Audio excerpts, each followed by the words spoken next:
আলোকিত মানুষ চাই প্রতিপাদ্য নিয়ে ঘুরে ঘুরে পাঠকের হাতে বই পৌঁছে দিতে এবং পাঠাভ্যাস বাড়াতে বিশ্ব সাহিত্য কেন্দ্রের নিজস্ব উদ্যোগে ১৯৯৯ সালে যাত্রা শুরু হয় ভ্রাম্যমাণ লাইব্রেরির।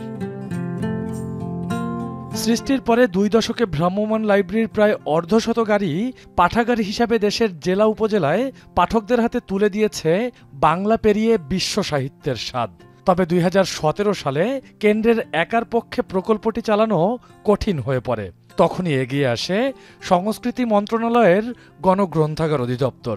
যৌথভাবে এগিয়ে চলে ভ্রাম্যমাণ লাইব্রেরির পাঠক গড়ার গাড়ি। কয়েকটি সূত্রে জানা যায়, প্রথম দফায় ২০২০ থেকে ২০২২ সাল পর্যন্ত বিশ্ব সাহিত্য কেন্দ্রের জন্য বরাদ্দ দেয় গণগ্রন্থাগার অধিদপ্তর। দ্বিতীয় দফায় ২০২৩ থেকে ২০২৪ সালের ৩১ ডিসেম্বর পর্যন্ত কর্মসূচির মেয়াদ বাড়ানো হয়। তবে মেয়াদের সময় ছুঁই ছুঁই হলেও নতুন বরাদ্দের হদিস নেই। এজন্য ভ্রাম্যমাণ লাইব্রেরির কার্যক্রম বন্ধ করার সিদ্ধান্ত নিয়েছে বিশ্ব সাহিত্য কেন্দ্র।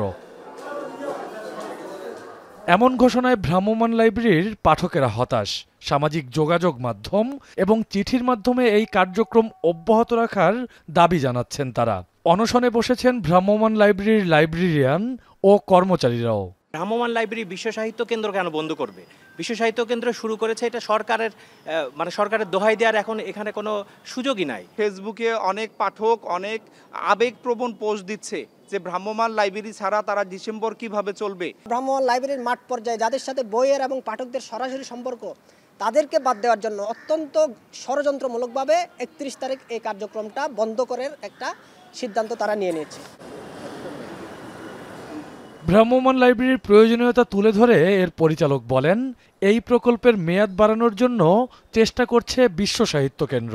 কর্মীদের আশ্বস্ত করছি না, আমরা এটা জনগণকেও বলতে চাই, আমাদের প্রচেষ্টা অব্যাহত আছে। যত স্বল্প সময়ের মধ্যে সম্ভব এটা আমরা চালু করার জন্য সরকারের সঙ্গে চেষ্টা করব।